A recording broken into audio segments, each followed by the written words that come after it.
Hi, good evening, everybody. My name is Bruce McCallum from DFH Real Estate, and tonight we're going to have a webinar, and I just started this Victoria Home Chat, and I'm going to have a great guest speaker, Jerry Smith, who will be joining me shortly. But if you can hear me, if you could type in where you're from, then I'll make sure that the audio is working properly. So if you go down to the little box there where it says questions, you can type in where you're from. And that would be good to see.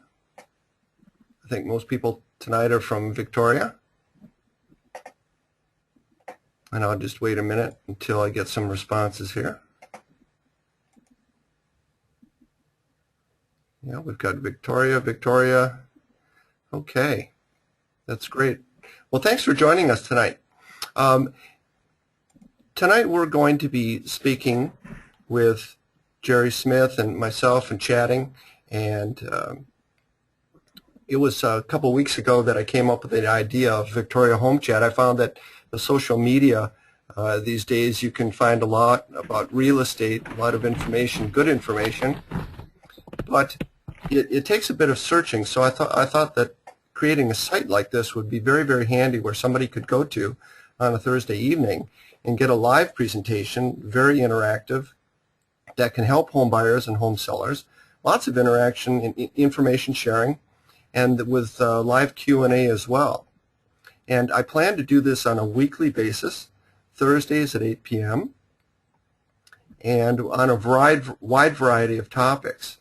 Now, before we get started, just a few housekeeping issues here. If you do have a question, and if it's not clear to you, you can, I'm showing the screen there of the box that you can type your question in. And then you just, you can either send it privately or send to all, and on my end, I can see your question come up, and then I can read that question to Jerry, or I can answer it myself. So tonight, like I said, we're going to be talking about financial tips for home buyers and sellers. I think that there's a lot of questions out there that people might be wondering about in this day and age. And I asked Jerry Smith from TD Canada Trust to join me tonight. Jerry is a senior mortgage manager with TD Canada Trust. He's been in the business for a long time, 35 years, and he's won several awards, one being the Lifetime Achievement Award. He's helped over 10,000 clients. It's just absolutely amazing. And he's arranged over $1 billion in mortgage volume. And tonight, I thought it would be handy to talk about, for sellers, for example, ending early if you have to end your mortgage early. Talk about variable versus fixed. Porting a mortgage, what does that mean? Mortgage qualification, what are some of the things that you really should know about? A rate guarantee period, what does that really mean? On the buyer side, high ratio mortgage, conventional mortgage. How much can I afford? And what should I do now once I have some of the pre-approvals in place? And maybe we have some issues regarding first-time buyers, and Jerry will speak to that as well. So I'm going to hand it over to Jerry, and we're going to go from here. And Jerry, are you there? Yes, I am. Thanks so much. Okay, great. Great, thank you. Now, I'm not sure if we can see Jerry's camera or not, but in any event, we'll just go right ahead, Jerry, and thank you so much for joining me tonight. It's absolutely great. My pleasure. So one of the questions was, early repayment or prepayment of your mortgage prior to the term that has expired. So all financial institutions do have penalties associated with mortgages that will cost the client if they retire their mortgage early. The two types of penalties are interest rate differential and a 3-month interest penalty. Some people think it's 3 months of your payments. It's actually not. It's just 3 months of the interest only to prepay your mortgage, or the greater of interest rate differential. Now, people ask, what's interest rate differential? What that really is if you have a higher rate mortgage, say 5.25%, today's current rates are around 2.89%. So if you have a mortgage that's around 5.25% that you may have locked in a few years ago, your prepayment penalty will be calculated based on the difference between the interest rates that you have on your contract and today's rates. So that penalty could be considerably more than a 3-month penalty, and quite often it is. It could be $10,000 or $15,000 because you may have locked into a 5.25% mortgage. So that's what the difference is between the 3-month penalty and the interest rate differential, and all financial institutions charge that. Now, on a variable rate mortgage, the majority of the institutions simply charge a 3-month interest penalty, not interest rate differential. There are some virtual banks, and by the virtual banks I refer to them to the non-bricks and mortar branch banks, like companies that you may or may not have heard of, like MCAP or Merix or Streetline Street Capital. So some of these institutions may charge an interest rate differential on a variable rate mortgage, which could end up being considerably cost as well. Those are the minority, not the majority. So that's really what your cost is. And the way to avoid that is and that goes to the next screen, is by porting your mortgage or renegotiating with your current lender to move your mortgage to another property. And I think that's covered in the next screen, if I'm not mistaken. I don't know if you want to switch that, Bruce, or... Yeah, I think you should see the next screen there.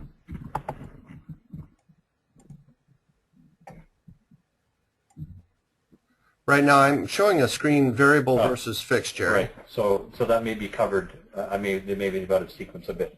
So the variable. So I'll cover that at this point. The variable rate versus fixed rate. People always ask, well, what should I do? Should I take a variable or a fixed rate? So historically, the variable rate mortgage over the last 60 years has been the best way to go with a mortgage. It will save you money approximately 90% of the time. You're better off to go into a short-term or variable rate mortgage. Now, some of the lenders will adjust their payments. On a variable rate mortgage, most of the, let's call it the big 5 banks, will fix their payments and not change them as the variable rate mortgage changes. A lot of the, what I call the virtual banks, the non-bricks and mortar banks, they're actually called adjustable rate mortgages, where if prime goes up or down with a variable rate mortgage, they will adjust your payments. And that's the thing that becomes less attractive for a consumer, is that as the prime rate starts to go up, their payments will adjust up or down. And that really is not a comfortable experience for a lot of people. So the way to solve that with a variable is you deal with a major financial institution, one of the big 5 banks, who keep their payments constant when the variable rate adjusts. Now, in contrast to that, you have fixed rate mortgages. The current mortgage rate environment, these are at all-time historical lows. It's easier to qualify to get a fixed rate mortgage than a variable rate mortgage because the qualification criteria is higher on a variable rate mortgage based on government regulations than a fixed rate fixed term. What's also happened in the last year and a half or so is typically the variance between the, sorry, I shouldn't say variance, the spread between a variable and a fixed rate mortgage is usually about 1.2%. So that's why the variable is more attractive. You could save about 1.2% over the rate that a 5-year term is. However, in the last year and a half, the variable rate mortgage has become very unattractive on from a pricing standpoint. And now the difference between a variable rate mortgage and a fixed rate is only 0.1%. So at this particular moment in time, which is contrary to the last 60 years, the best way to go is into a fixed rate, fixed term mortgage, not variable. That may change 5 years down the road, but right now that's the best way to go on a mortgage. Yeah, I was. If I can just jump in here, I was going to ask you, how long do you think that it'll be the best way to go? Do you have any feeling for that during this current economy?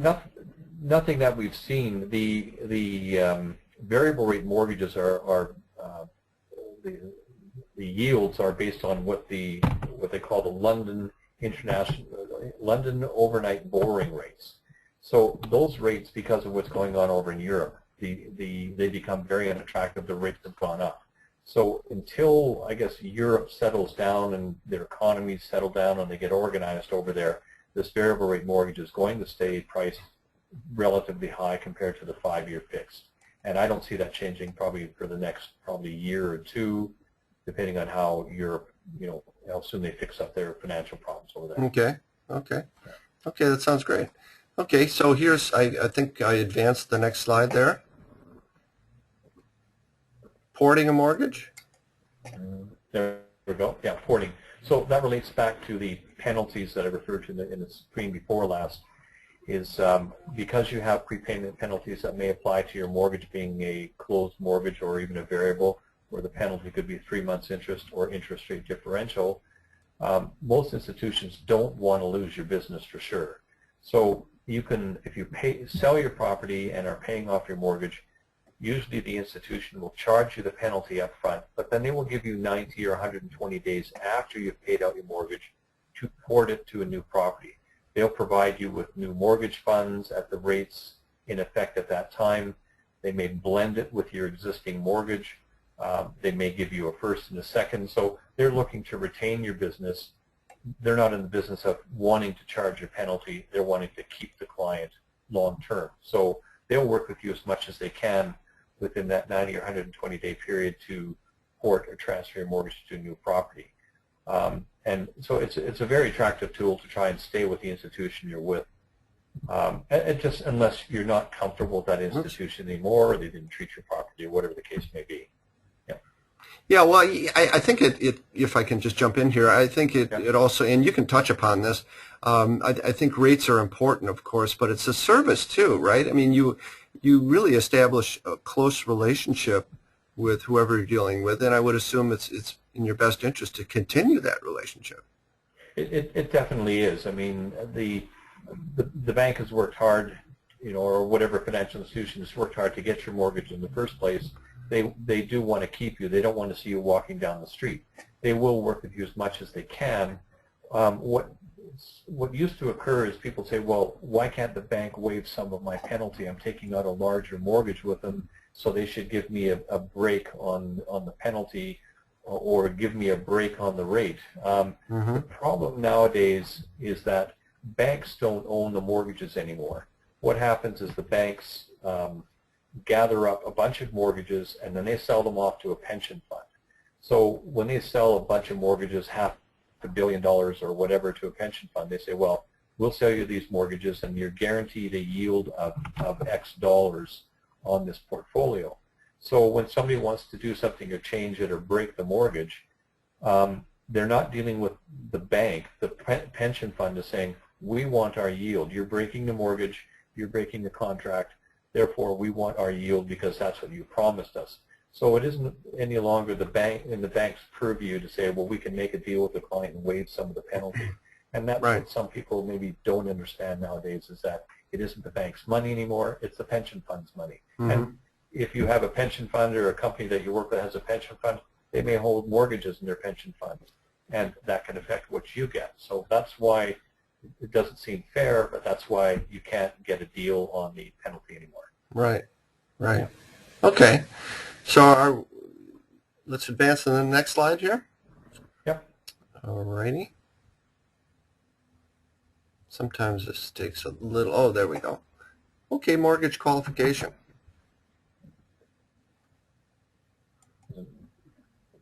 Coming. There we go, mortgage qualification. Okay. So, and this applies for both sellers and really new buyers. So, and there are differences. When you're purchasing a property, you want to make sure you're fully pre-approved. There are differences between what institutions do. Through most of the chartered financial banks, you can get what's called a pre-approval. Now, pre-approval means that we have obtained your letters of employment, pay stubs, we've done a credit check, and your file has actually gone into our credit center, and the credit center has adjudicated or reviewed your file and said, yes, this client is pre-approved. Now, with the pre-approval, you also get a rate guarantee.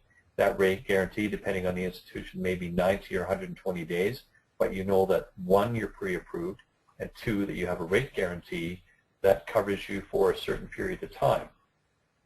The differences between what the financial institutions do, and I'm talking about the major chartered banks, and what I call the virtual lenders. And the virtual lenders are typically available through brokers. And this isn't a knock against brokers, this is just a reality of what it is. Through the brokers, they deal with a lot of the virtual banks like Street Capital and Merix and MCAP, and there's a host of them. But what happens there is your file, if the broker takes an application from you, your file goes nowhere. It does not go to the virtual bank for them to have a look at in advance to see if you're pre-qualified or pre-approved. It's just the broker looking at your application and saying, yeah, you look fine, you should be okay. But you don't have a pre-approval. All you have is a rate hold or a rate guarantee, because these virtual banks do not look at your file. They only want to see a live deal.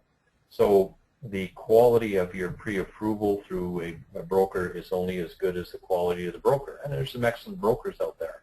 But if you're dealing with somebody who's relatively inexperienced, a new broker in the field, maybe they missed some things, they're not quite sure on how the procedure goes through. So just make sure that when you are pre-qualifying, that you're pre-qualifying with an institution who is going to do all the homework, ask for your letters of employment, your pay stubs, do a credit check, and make sure you have a letter that says you're pre-qualified, not just a rate hold. There is a difference between the two.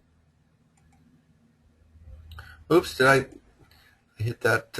Okay. Oop. We're still at that screen. Oh, and as I say, that applies sellers who are maybe looking at selling a property and buying a new one. Same thing. You want to make sure you're pre-qualified so that you can move forward on that new sale. Okay. Yeah.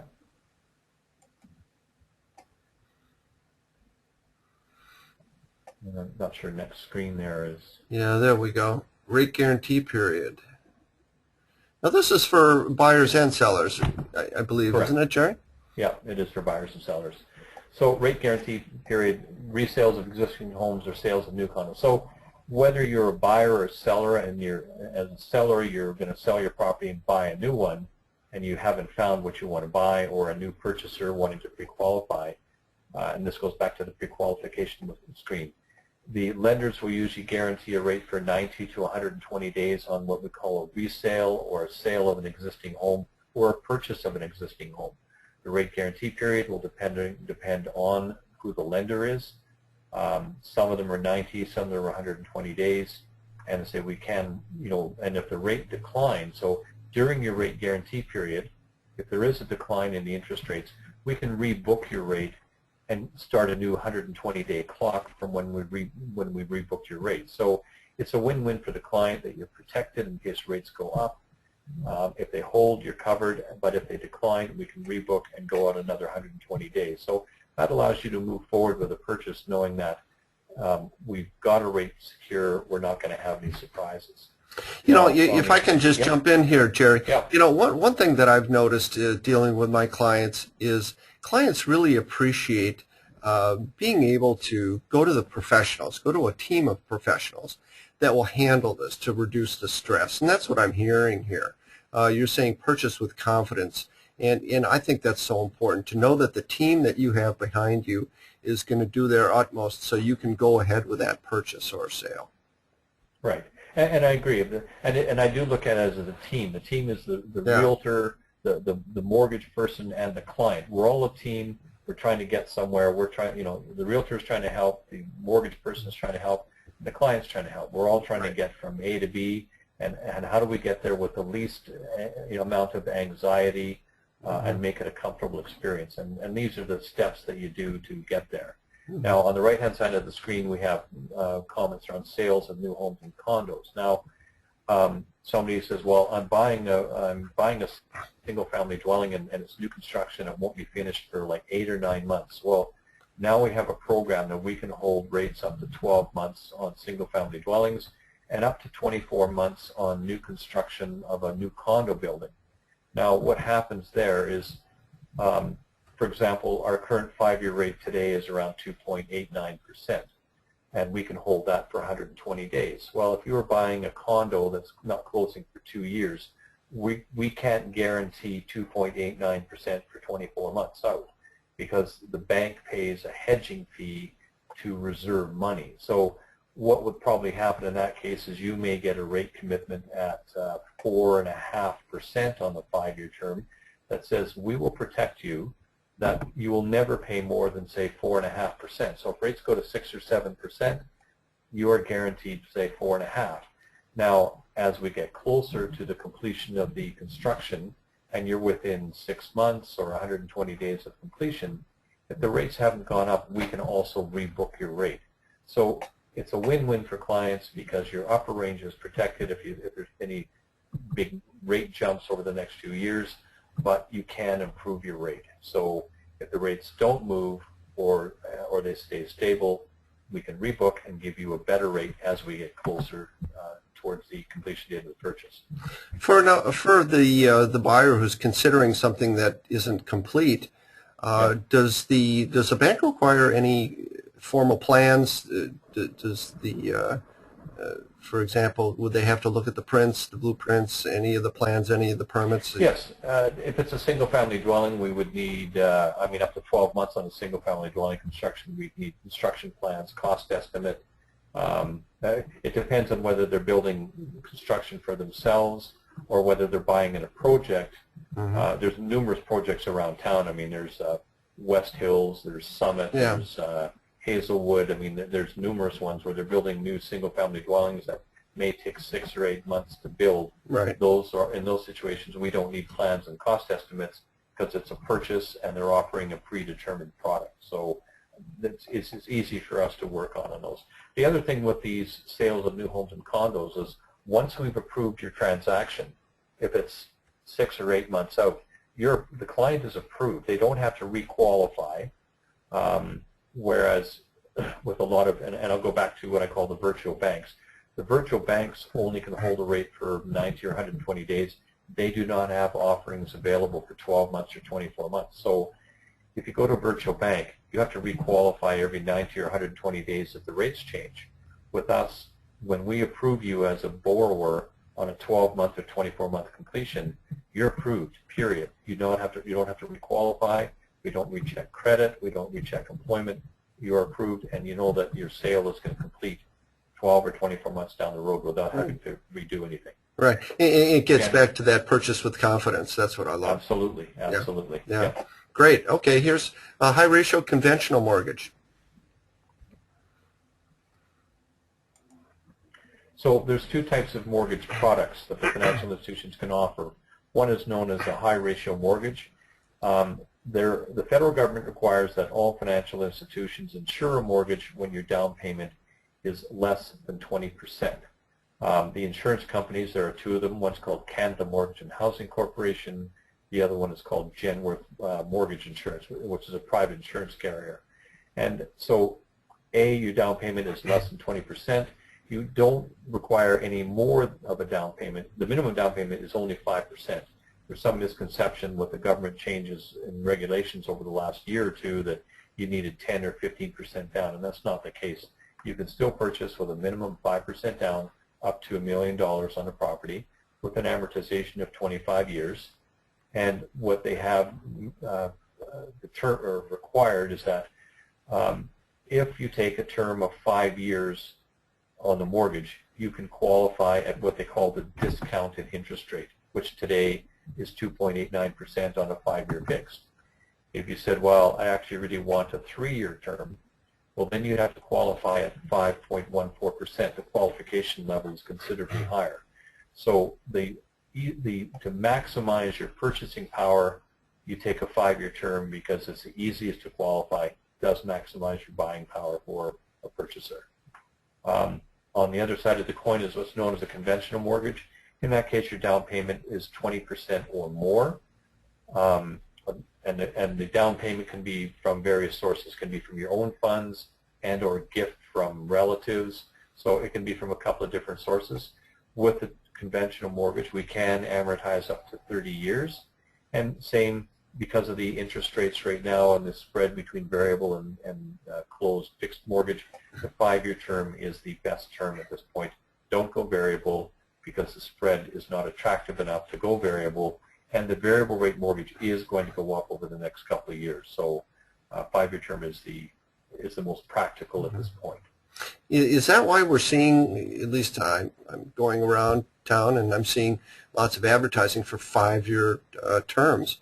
Maybe that's it is that's because why. It's the government mandate saying you could qualify using the 2.89% rate. Right. Now, actually, and actually, good question.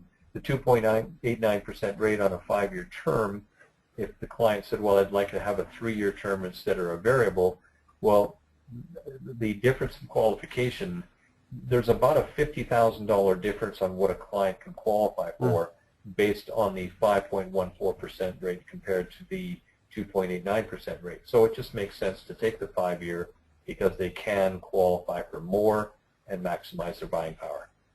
Yeah, yeah, that sounds great. Well, you know, a Oh, lot of and actually, I'm sorry, on that one other issue, there's been a lot of buzz. I'm not sure. I don't think this is on one of the other screens, but no, it's not. There's been a lot of buzz lately about 10-year terms, and well, 10-year term because the rates are so cheap, it's safe, safe, safe. I've actually done an analysis of that. The 10-year term actually costs you more money in the long run than taking 2 5-year terms, even if the 5-year term goes up by 2% 5 years from now. You're still better off to take 2 5-year terms compared to taking a 10-year term.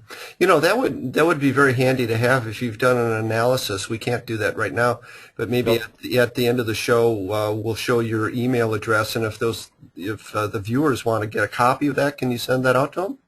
Absolutely, yeah, no problem. Okay, great. Oh, well, here's some questions I get all the time. You know, how much can I afford? And as a realtor, I always like to go to the experts. So talk to us about how you determine that.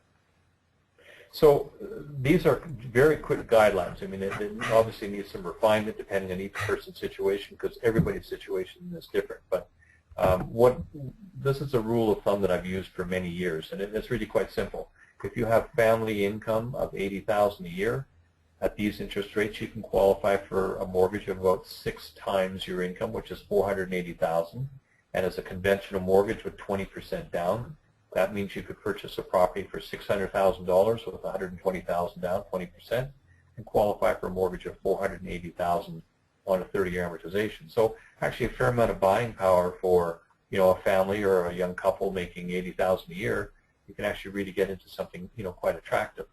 Now, where the differences are on the high ratio mortgage is the 25-year amortization. So this is where this sort of, you know, $50,000 difference comes in on what you can qualify for. Again, annual income $80,000, but it's only around 5.4 times your income, which is a mortgage of $432,000. So if the client has a minimum of 5% down, which would be roughly $23,000, that allows them to purchase for around $455,000 with 5% down, 432 mortgage, which is about $50,000 less than the conventional mortgage. So that's your difference between the 25-year amortization and 30-year amortization on qualification. And I see a message here that just put down as much as you possibly can, and oh, maybe, absolutely. and maybe you can go to family if you need to, or other other sources of funds. Definitely. I mean, there's no suggestion here that, you know, you want to put down the minimum. You want to put down as much as you can. Right. But I think more importantly over the years is that people say, well, I've got enough for the 5% down, but I'm not going to buy right now. I'm going to wait. I'm going to save up till I've got another 5% down. The problem with that is by waiting, that might take them another year to save up that extra 5%. In the meantime, a couple things can happen. A, the market may increase. And if the market increases by 2% on a $400,000 property, that's $8,000. I mean, that's half of your 5% down right away.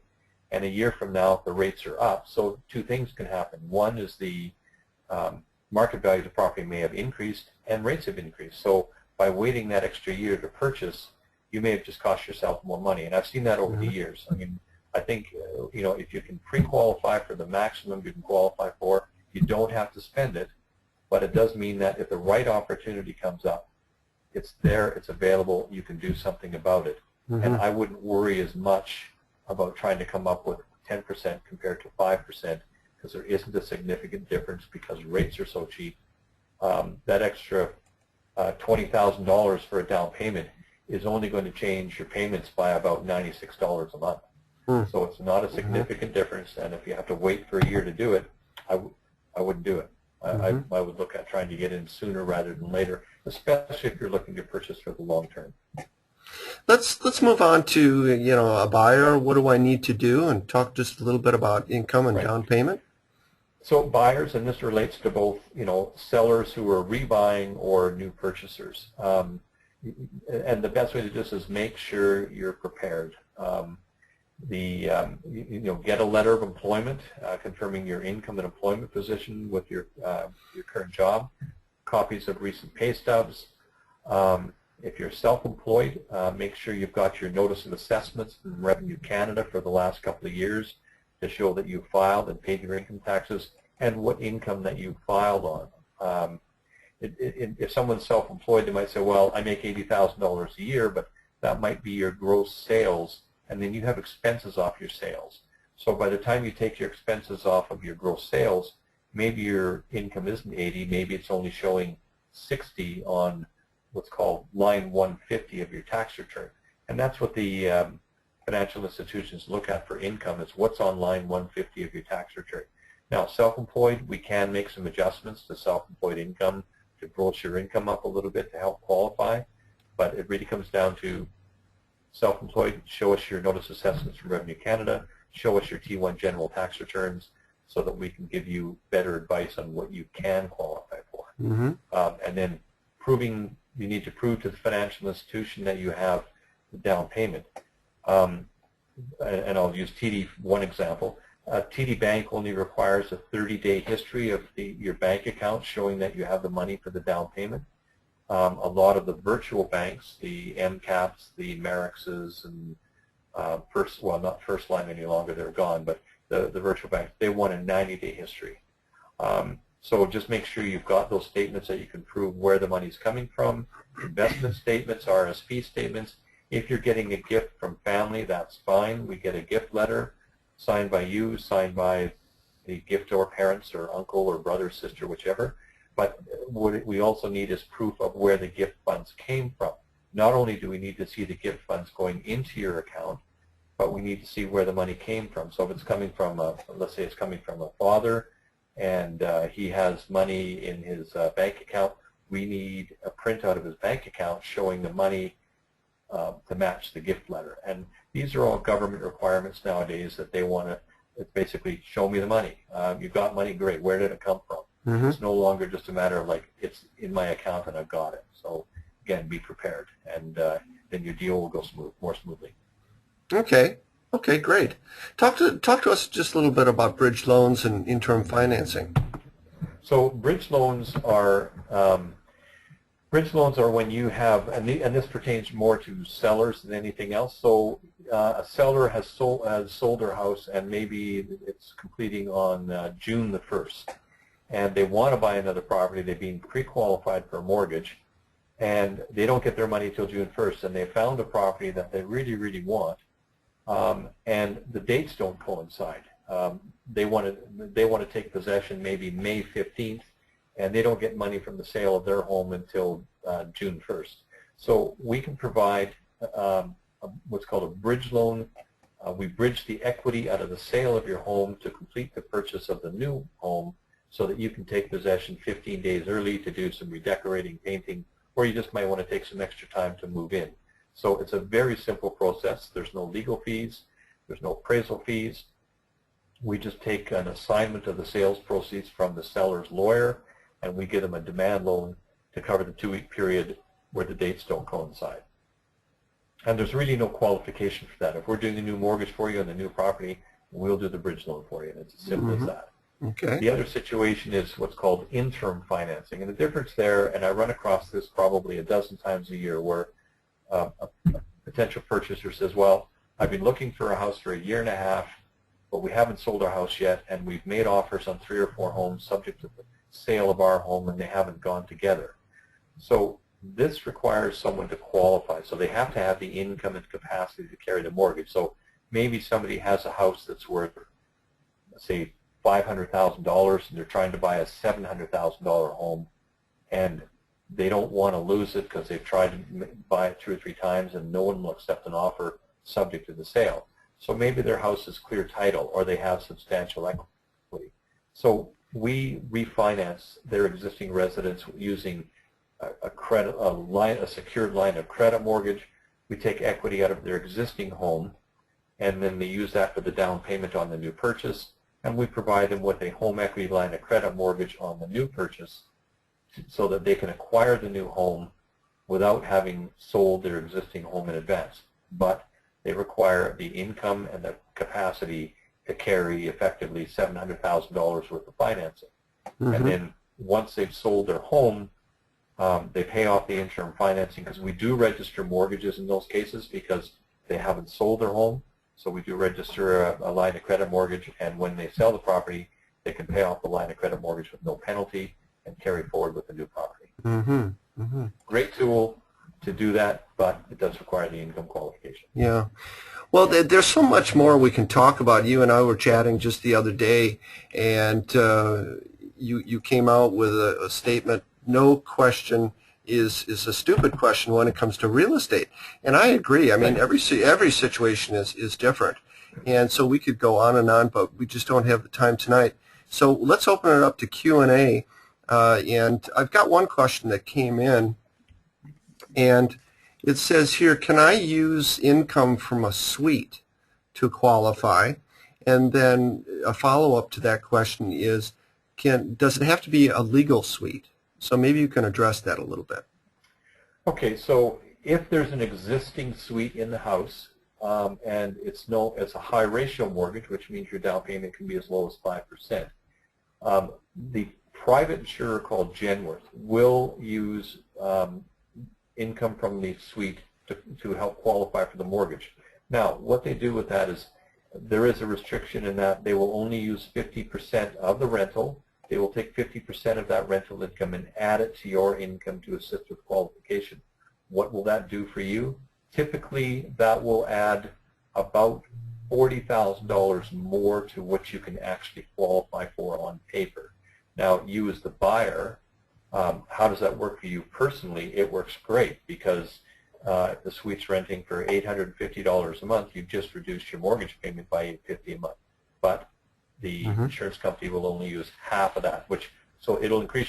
Typically, it's about a $40,000 additional amount that you can qualify using the suite. If it's licensed suite, all that means is that the other insurer, Canada Mortgage and Housing Corporation, they will use the rent from a licensed suite, but they will not use it from an unlicensed suite. So it just means we have a choice of which insurer that we can use. And that's for a high ratio mortgage. Now, on a conventional mortgage where it's 20% down or more, it's our rules, not the insurance company's rules.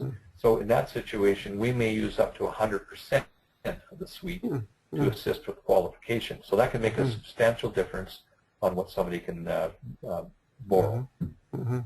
Yeah, I live in the Gordon Head. We do that all the time. Yeah, I live in the Gordon Head area, and being near the university, lots and lots of homes have suites in them. So I can see that for a young couple wanting to move into that neighborhood, being able to rent that out to a student could make quite a big difference. Absolutely. Yeah. Yeah, that's great. Well, Jerry, listen, thanks. We're running up against the time limit here, but thank you for joining me. I really appreciate it. 8:36, so 36 minutes. That's nice and tight there. Not too bad. Not too bad. Okay. And no other questions this evening, or? I don't see any. But then again, who knows? Sometimes people are shy. But what we have is we've got your email there, jerry.smith@tdbank, and we've got your phone number. And also, I'm just going to encourage the viewers to send me an email or send you an email for that report or analysis that you did. I think that would be interesting to see. Fair enough. Yeah, that sounds great. Okay, well, Jerry, thank you very much. I'm going to move on then. Okay, thanks very much. Okay, take care. Okay, good night. Okay, bye-bye. Bye.